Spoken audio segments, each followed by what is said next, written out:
Thank you, Amy. Can everyone hear me okay? Yes? Okay.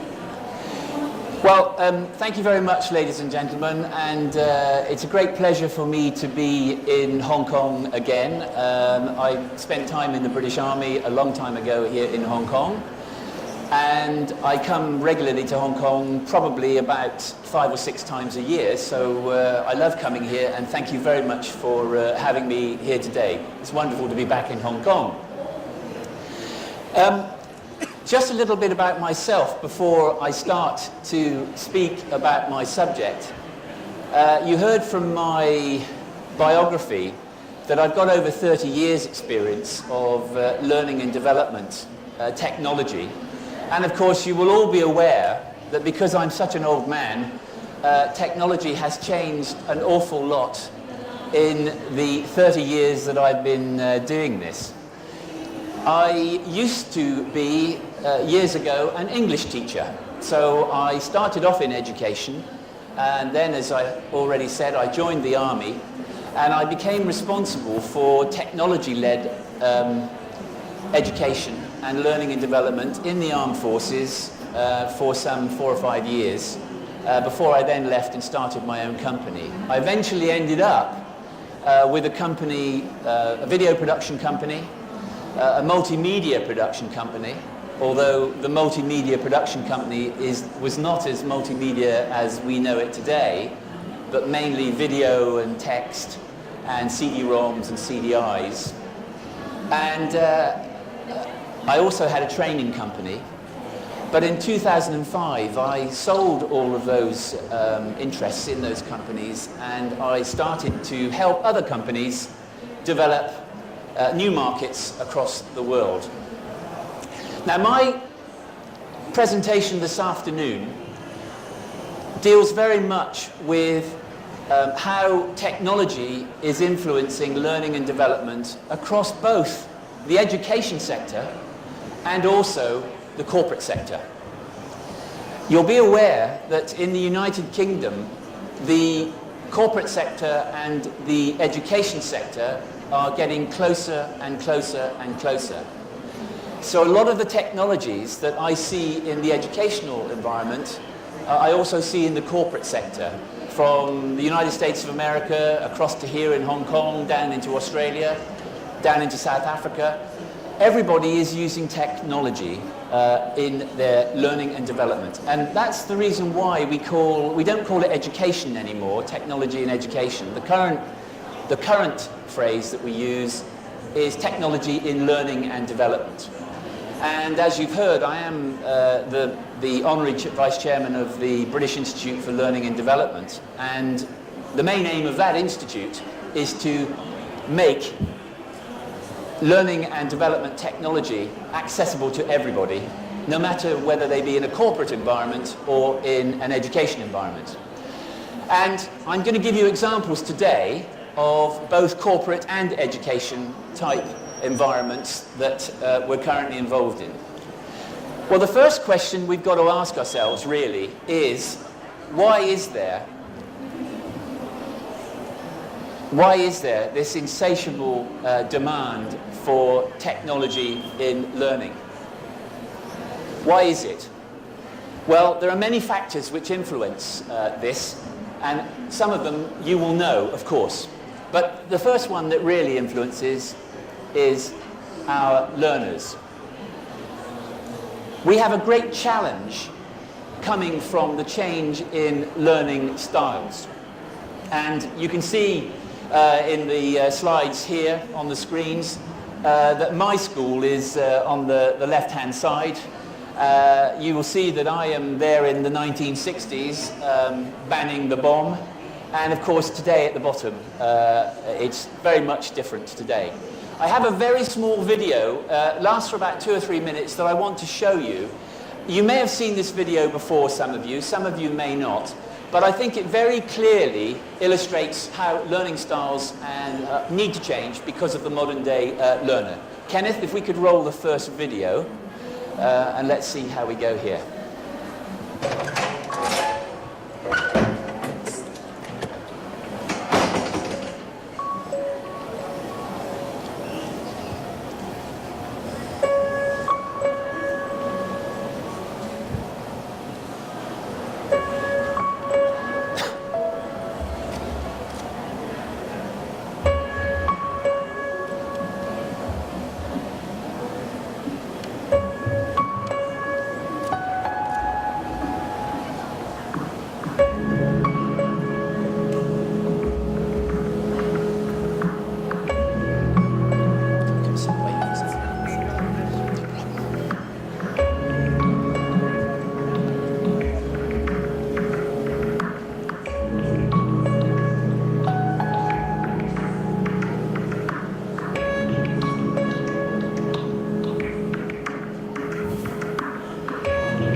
Okay, so the first thing then, of course, is that video. How many have seen that video before?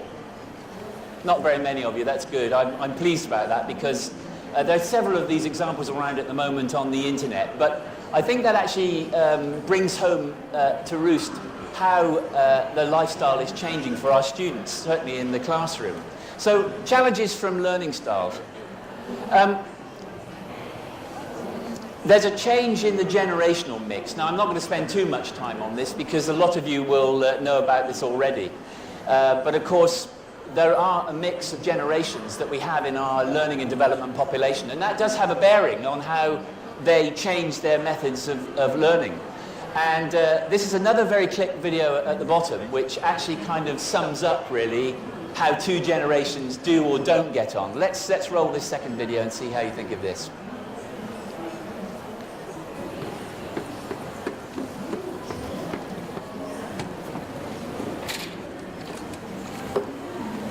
What's wrong with you kids these days?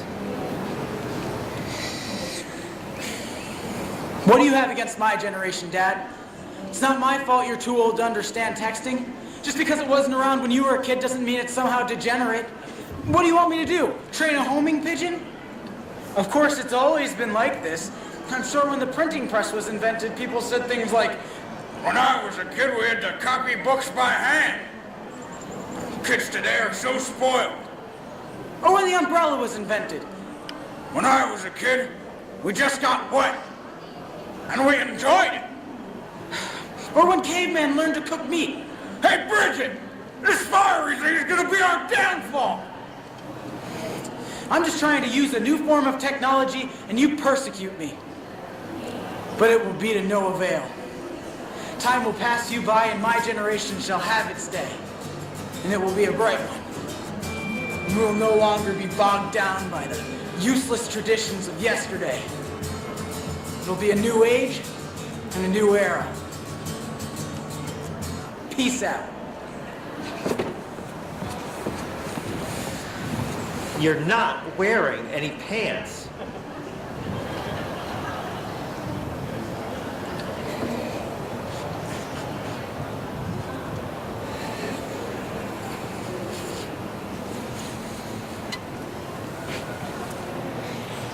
One sec. I got a tweet about this. Okay. It gets the point that we've got a major problem between the generations, and quite interestingly enough, if you look at this next slide, you'll see I'm a baby boomer, obviously, because I'm that sort of age. But you can see some of the trends up there between the different generations. But what is actually quite interesting in the learning and development environment that we live in at the moment is that the baby boomer generation, i.e. my generation, seem actually to get on quite well with the young generation, i.e. the Ys, the generation Ys and the Zs. We seem to be more capable. We think as parents that we're not capable. Most of us are grandparents to people like Ys and Zs at the moment, but we are quite good at getting on with those two groups. The major issue really is between Generation X and Generation Z. There seems to be a bit of a problem there with a mismatch of so on. So different generations mean different things in learning and development. One of the other reasons why there's an insatiable demand for technology-led learning and development, of course, is when the pace of change is around us all the time. Can you imagine, those of you in the audience who are my age, 60 years old, when we were barely sending men to the moon in the late 60s, and here we are now with a piece of technology in our pocket which has more computing power than those computers had to send those men to the moon. Change is around us all the time, and when the iPhone 1 came out, 74 million sold in 1 million sold in 74 days, which at that time was a huge number. So the pace of change in technology. There's also a feeling that technology will solve everything. There's a picture of my father there with his latest telephone. But there is a feeling, a genuine feeling out there that technology will solve everything, and that there is always an answer to learning and development with the use of technology. Now, this is a piece of research that was done in the United Kingdom of some of the main trends that we are seeing currently across the United Kingdom and Europe. And I thought I would show this to you and explain a couple of things about each of them, because it is quite an interesting piece of research. The top one there won't come as any surprise to any of you who know anything about our economy in the Northern Hemisphere.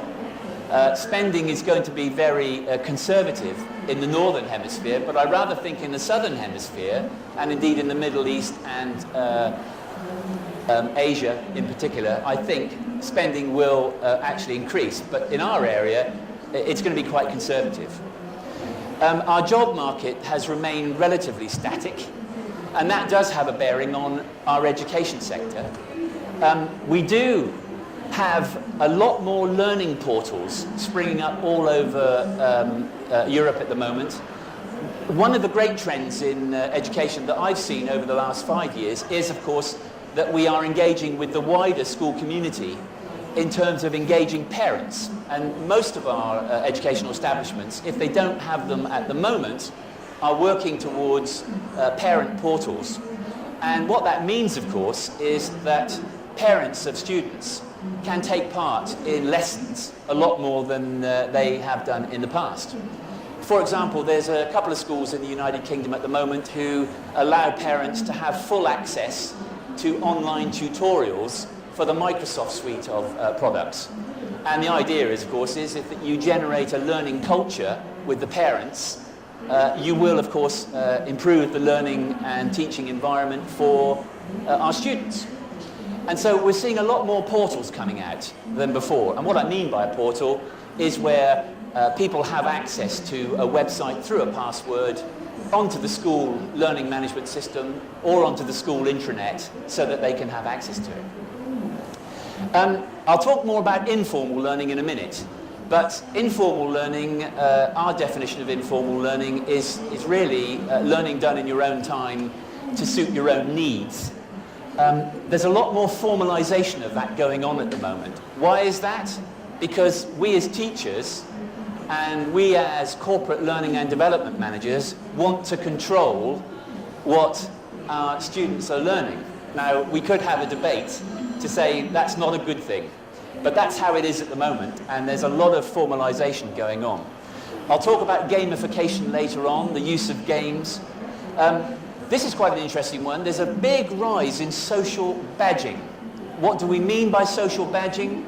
Well, we mean the thumbs up signs on things. For example, say I want to access a video on YouTube to find out how to put a new email account on my BlackBerry.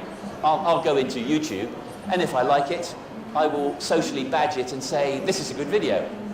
So it's a star rating system. We're seeing a lot more of that happen now in learning and development, right the way across the board from education in schools, right the way through to corporate learning and development in some of our bigger companies.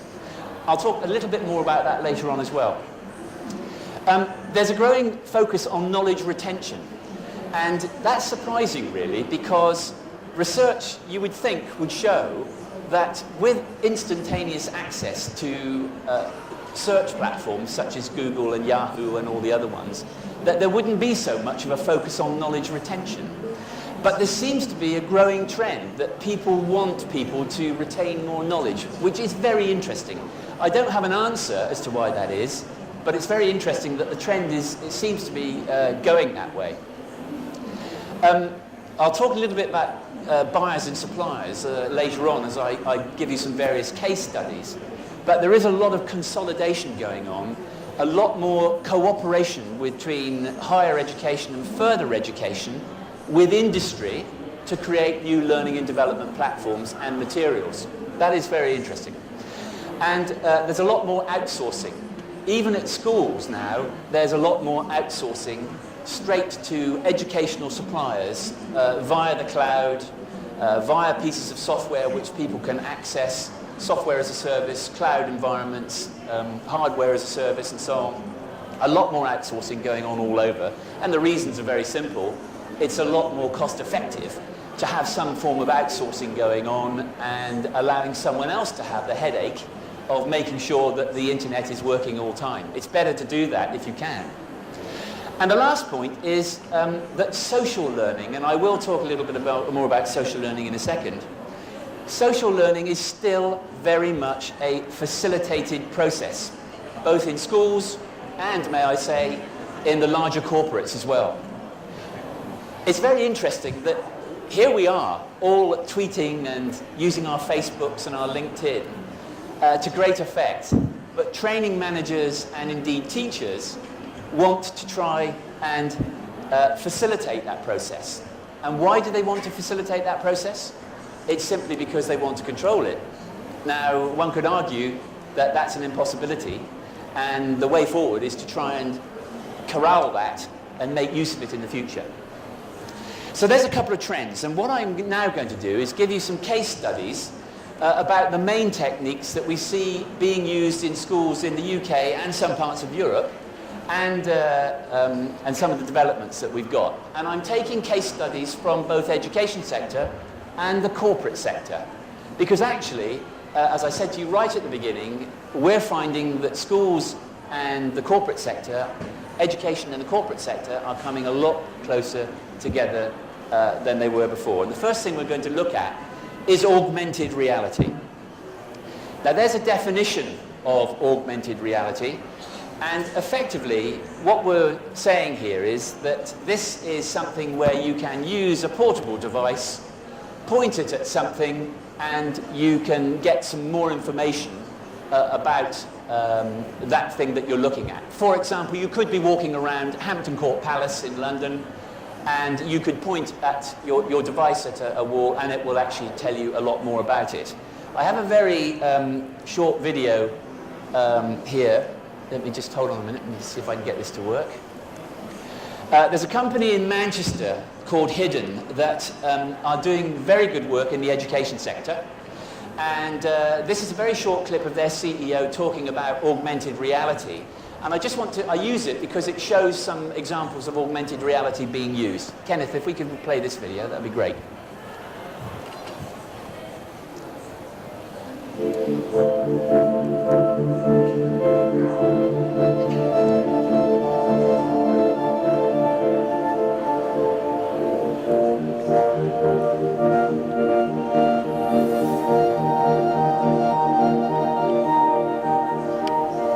Articulated Naturality Web is a complete renaissance in the way we approach technology. Convergence has seen us through to the mobile device, and what we now want to embrace is what's known as computer vision, the ability to see the world for what it is as a scene, and to see the elements within, the floor, the walls, the objects in it. And once you know that, you can relay information very cleverly. A&W allows us to do amazing things. It's going to remove the barriers that currently exist in terms of traditional AR is very flat. A&W is going to bring a three-dimensional element, a virtual universe of sorts that we can take advantage of anywhere we are, anytime we want. For instance, the weather. Holding the device up to the sky and seeing the iterations of weather, perhaps a cloudy morning, and then throughout the afternoon behind that you might see something like a cloud or some wind or some other relevant information. In an urban setting, A&W will allow you to reveal things you wouldn't normally know from the outside environment. Say you're walking down the high street and you see a museum. We can identify objects in the museum.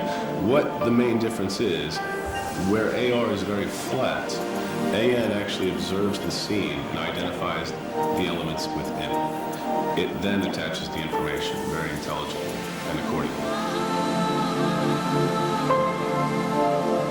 There are massive opportunities for the hotel industry.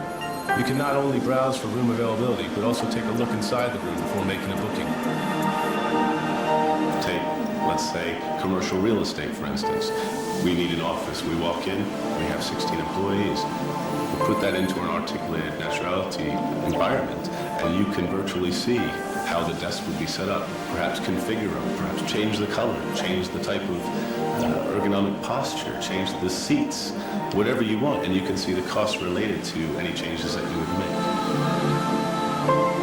What A&W will do is break that barrier we have with the conventional desktop, the conventional laptop. We want the convenience of having this information wherever we are, whenever we want. So, augmented reality. Augmented reality is a reality. My favorite clip actually is, and I can assure you, despite the fact that he had an American accent, that was a Manchester company. And they're making educational tools now as we speak. It's a fabulous thing. Augmented reality is a reality. My favorite clip is without doubt the tram. You're watching a tram go down the road and it gives you the timetable of the tram and so on. It's an extraordinary experience just to hold up a device like the man at the back is holding up an iPad at the moment. In augmented reality, he could point that at me, and if there's any information stored about me in there, it would play. So I think there's great educational possibilities and opportunities there, and this technology is at the leading edge of what we're trying to achieve in that environment. The next thing I want to talk about is gamification, the use of games. Some people still call it serious games, but gamification is the latest phrase that we're using at the moment. A definition up there, but what we're talking about is the use of some form of entertaining game to help our students retain what they are learning. And this is a company called Game to Learn. Now, before we play the video here, I do want to tell you that at the back right, towards the end, the rear of the show, there are some really good UK companies who are using some of the gamification type technologies. I just happen to put Game to Learn up here because I know them quite well and I've seen their products. But there's no doubt about it that if you have got time to go and look at some of these things, it would be useful for you to see. Let's just roll a short clip of Game to Learn. I'll try to make sure that this doesn't turn into too much of an advertisement for Game to Learn. But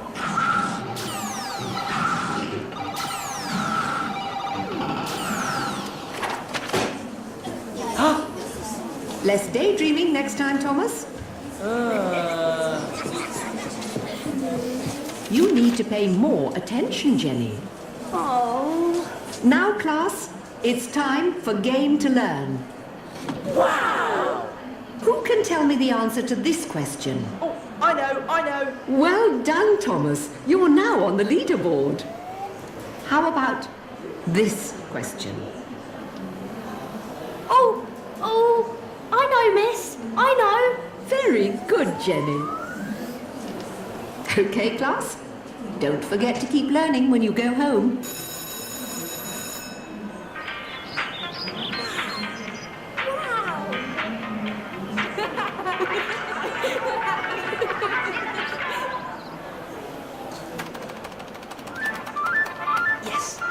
Yes, come on.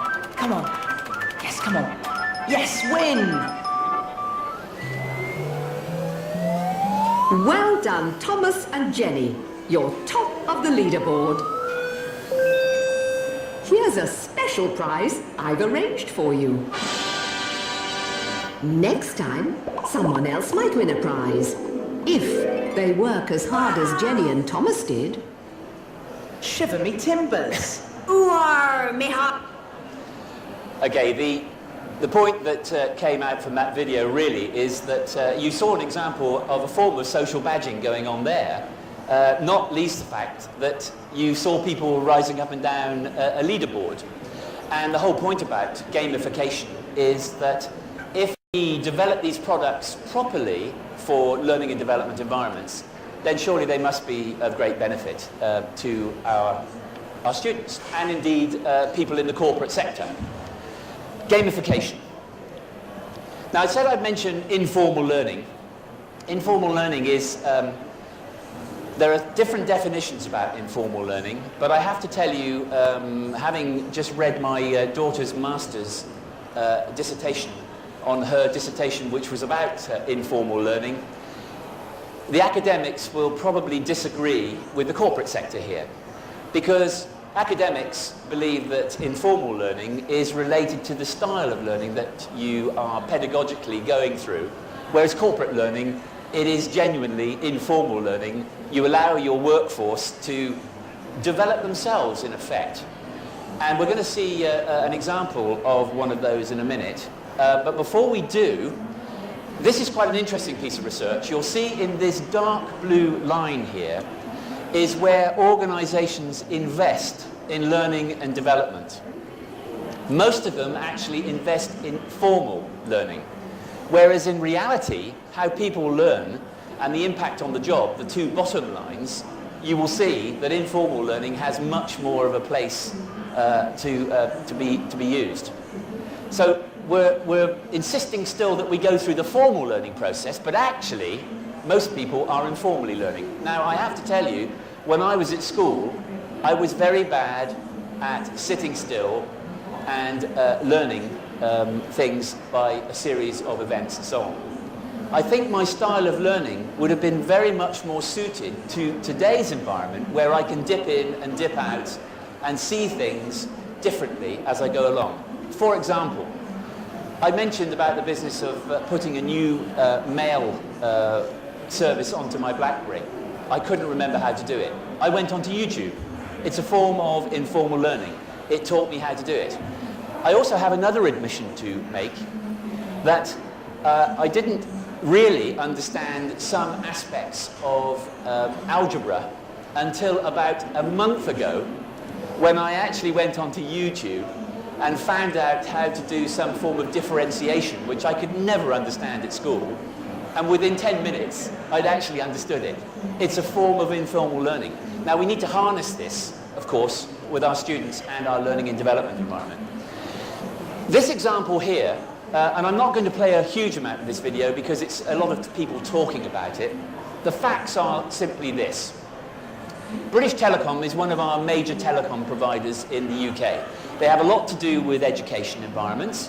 They have a lot to do with corporate learning environments.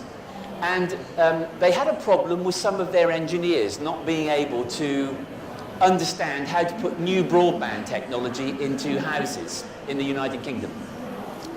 So they effectively put together, based on a SharePoint type platform, a YouTube environment where they encouraged all the workers to make their own video programs.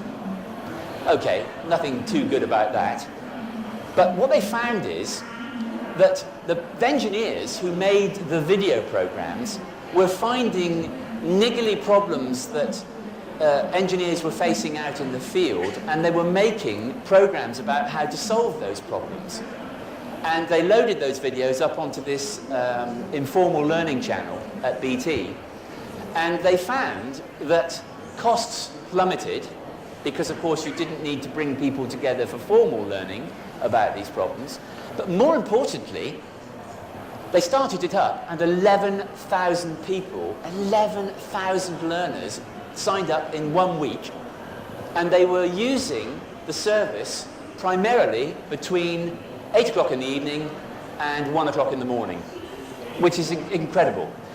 Now, we've done some research, or we're looking at some research in the education environment at the moment with the use of informal learning. Some schools have actually allowed students to make their own videos about certain problems, and they are being moderated by people, and they're being loaded up onto the YouTube system.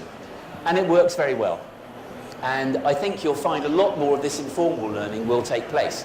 Now, I'm going to come back to the problem areas that all this gives you as a learning and development facilitator, as a teacher, as a student later on.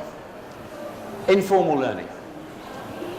A very interesting thing about mobile learning is that I don't know what it's like here in Hong Kong, but we in the United Kingdom have a 50-50 split in schools, allowing students to keep their mobile phones or not keep their mobile phones. 50% of schools allow them to keep their mobile phones, 50% ban mobile phones from the classroom area.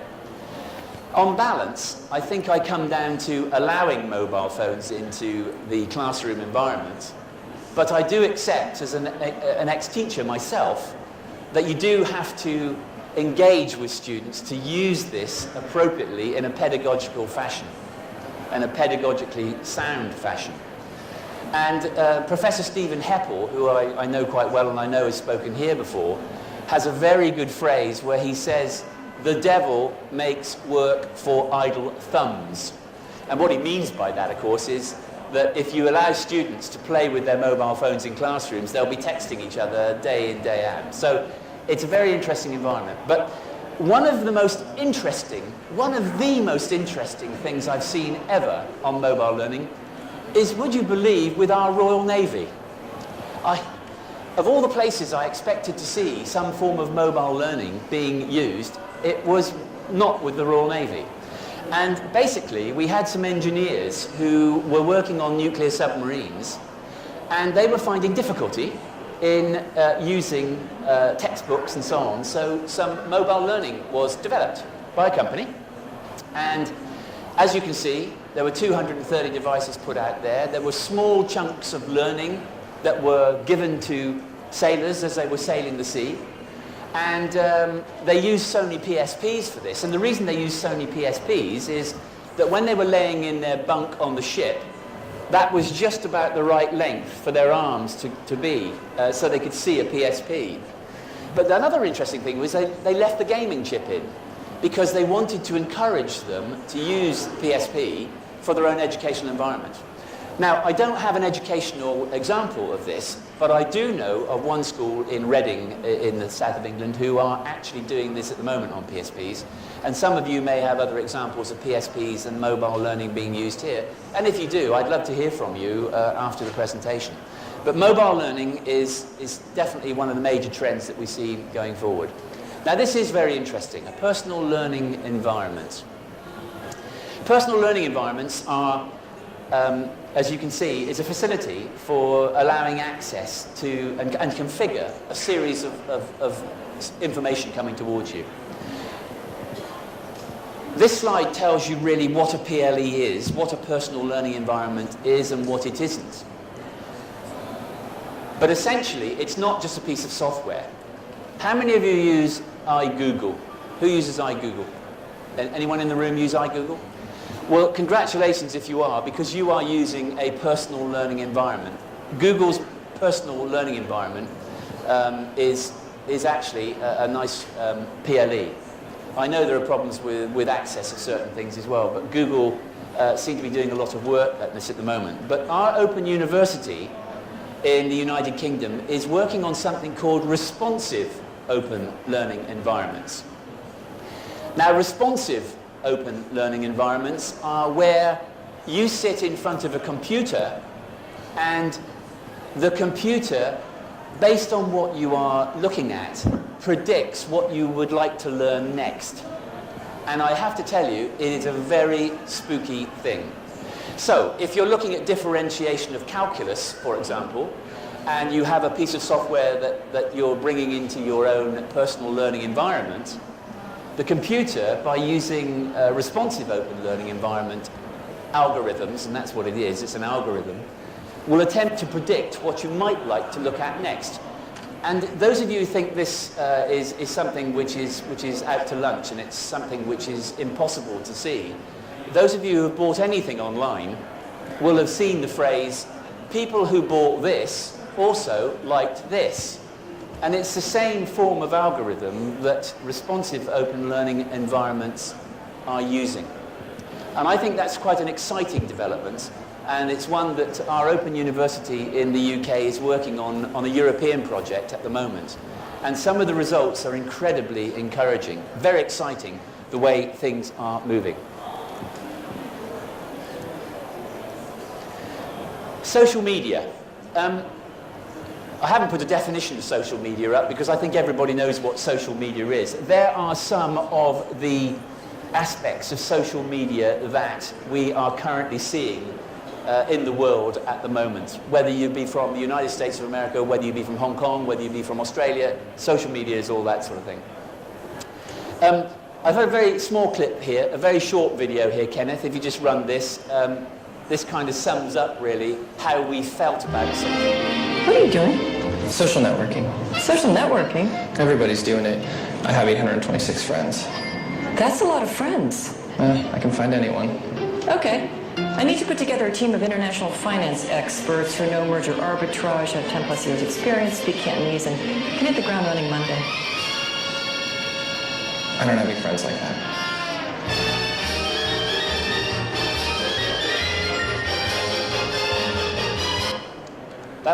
That was actually made 7 years ago, that video clip about social networking.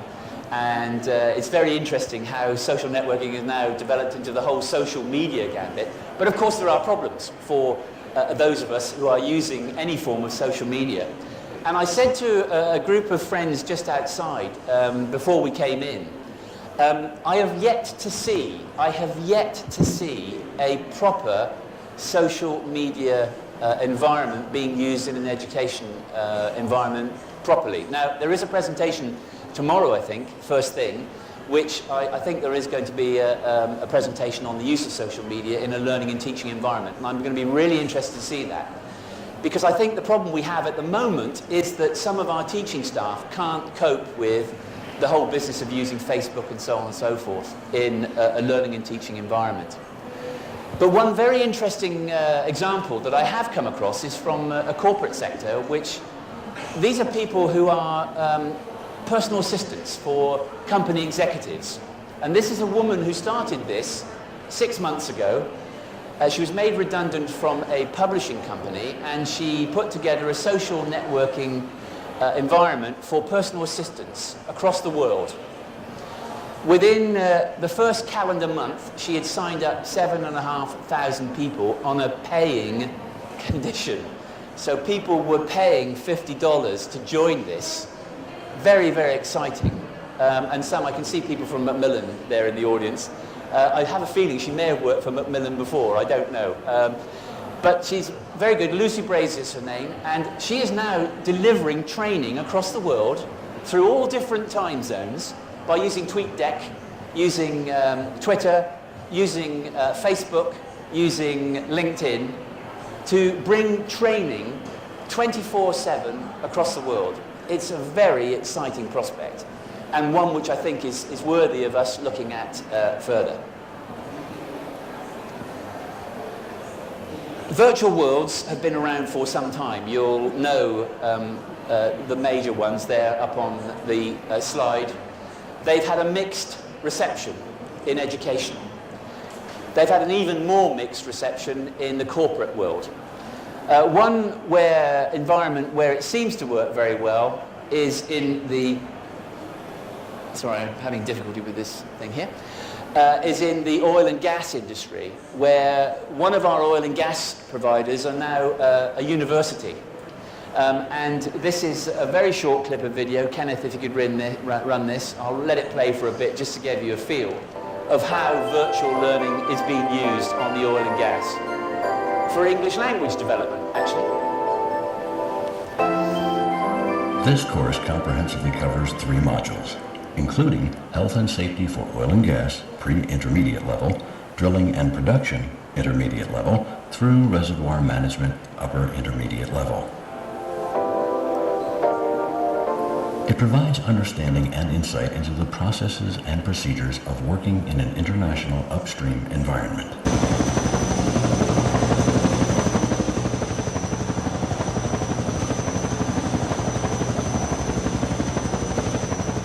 The Language Lab Oil Rig provides a 3D platform for interactive learning where students can participate in authentic, task-based activities which simulate a real working rig. The activities are designed to give students maximum exposure to English and develop their core skills of listening, speaking, reading, and writing. This course will benefit students who are seeking to improve their level of English within the oil and gas industry. The course structure allows students... Okay, I just played a very short clip of that, but I know in the environment here... is Klaus in the room? Are you here, Klaus? I don't think he is, but there's a good company doing virtual worlds in education who are based here in Hong Kong, which have some very interesting things going on over in the hall over there. Now, virtual worlds are excellent for environments where it's very unhelpful to have people in real situations. I mean, for example, if you're doing health and safety on a gas rig, it's better if you can do it without exposing people to the real threats and the real challenges. But this is no different from us in the learning and teaching space in our schools. If we can use the virtual worlds and we can provide or find providers that can give us decent virtual worlds that offer sound pedagogical environments, then I think it's a very worthwhile thing to pursue. The thing I love about it most of all is, of course, that you are driving avatars around, and you can control those avatars, and it takes away any of the issues relating to race and gender, so on and so forth. Very popular in some of our Middle Eastern countries, where culturally it's unacceptable to do certain things in the real world, but in a virtual environment it is culturally acceptable. So it does have a place in education, and I'm seeing a lot more use of virtual worlds around the world as we speak at the moment. I could not hope to cover in 1 hour all of the latest techniques that you are seeing coming about and where they're going. But there are some potential issues, and I'm going to finish on these now. First of all, there's still a problem with pedagogy. All of this technology is a wonderful thing, both in education and in the corporate sector, but there is a huge issue relating to pedagogy, and it's especially with our teaching population. I'm a teacher myself, or an ex-teacher myself, although I'm more in the business environment now, but I would have struggled, I think, having all of this technology in the classroom, trying to teach a subject such as English language to my students earlier on in my life. I think we do need to address the problem of our teachers and help them wherever we can to come to grips with some of the pedagogy associated with this technology. And one of the things I've been heavily involved in recently is an International Technology in Education Award for teachers.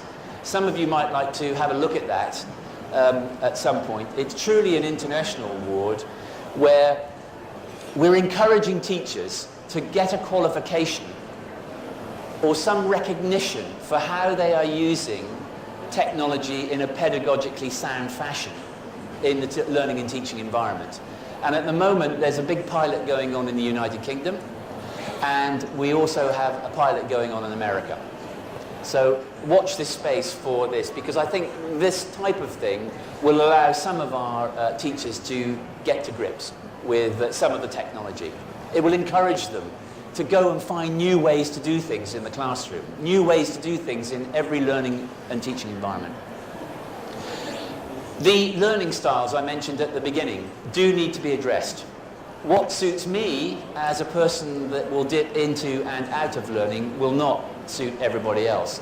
And I think when we've got students in classrooms or when we've got learners in corporate environments, we are going to have an issue with that. Learning design, that is how these products are bolted together and how they run, is an issue because, of course, all the technology bolted together really does actually cause a problem for a learning designer to get the messages across that you wish to get across. I think conformance to international standards is an issue which has not been fully resolved at the moment. And what I mean by that is you will know in the mobile phone industry there is a huge fragmentation between different operating systems. And I think it's the same with some of our learning and teaching software. International conformance to standards, I think, needs to be addressed so that platforms can be shared, so that you can bring your own device into a learning and teaching environment and it will work. I don't think that's happening properly at the moment. And I think the way we evaluate learning and teaching, learning and development, needs to be more than just how was it for you? Did you really enjoy this? It has to be more than that. I think we've got to be a lot more robust in the way that we evaluate some of our learning and teaching interventions using this technology. And the last thing on that slide is one which I'm very passionate about as I go around the world. I frankly have seen some awful rubbish being sold around the world, and I've seen some fantastically good aspects of technology. And I think quality is a major, major issue that does need to be resolved. And it must be demonstrated. So what about the future? Well, the future, I think, is really bright. I am, as you can tell, an enthusiast for technology, and I think it's very bright. I think the future is wonderful. I think we are really, really on the verge of something which is, it's all very well saying that, you know, change is on the way. Change has actually happened already. But what is exciting for those of us in learning and teaching and learning and development is that we have the opportunity now to really, really help our students and our learners in ways that we never did before. And I think Isaac Asimov has probably got that right, that the only constant in our life from now on is change. I rather like this quote, the future is already here, it's just not evenly distributed. And I think that is very true. Traveling around the world, I see lots of different places where this isn't evenly distributed. You've got people in the third world countries not doing certain things, but you've also got people in the third world countries who are doing things better than we're doing them in the first world countries. So we've got to learn from each other. I guess my last slide really is that me looking fairly relaxed here, but I do believe with technology, the only constant is change. All I would say to you is we are living in the most exciting era that you could ever imagine. Let's frankly grasp hold of it and go forward together and just enjoy it.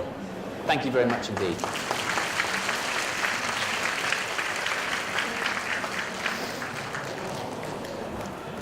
Have we got time for some questions? I think we have. Just a question. Amy, are you? Am I allowed to ask? Have I got time for some questions? Yes. Thank you, Mr. Wills. You've mentioned some of the key issues, but I think all in all, I think the infrastructure is one of the key issues to be addressed. If you have low broadband of a reasonable bandwidth, you can't implement those social networking or the AR at all. Okay. This is a question about infrastructure, educational infrastructure. Very good point that you've made. We are struggling with educational infrastructure in Europe. You're very lucky here in Hong Kong and this area that you have a wonderful access to broadband, and the infrastructure is generally, I think, quite good. You will not be surprised to know that we are spending a lot of money on educational ICT infrastructure as we speak. And indeed, there will be people in this room who are in the private sector of education who are changing their educational infrastructures to meet the demand. But your comment is well made. It's very well made, because educational infrastructure, in terms of the ICT use, is something which, you know, we take for granted, but it does need to be worked on. Thank you. Anything else? I think we're just about on time, and I think you might need to, if you want to go forward. Any more questions from anyone? Please come and see me afterwards if you like. If you can't find me here in the hall, I'll be in the back right. You'll see, you won't miss the British stand because there's lots of Union Jacks all over it, and the flags look quite nice. So come and see me there afterwards. But thank you very much indeed. Okay. Thank you, Mr. Wills. Please remain on stage for the gift presentation. As a token of appreciation, we'll now have a gift presentation to Mr. Jack Wills. May we invite Ms. Jessica Poon, Event Manager of Diversified Events Hong Kong, to present the gift. Ms. Poon, please. Thank you very much indeed. Interesting. Very good. Thank you. What am I getting? I'm getting a present. Right. I'm getting a present. Exciting. Oh, thank you. Thank you very much.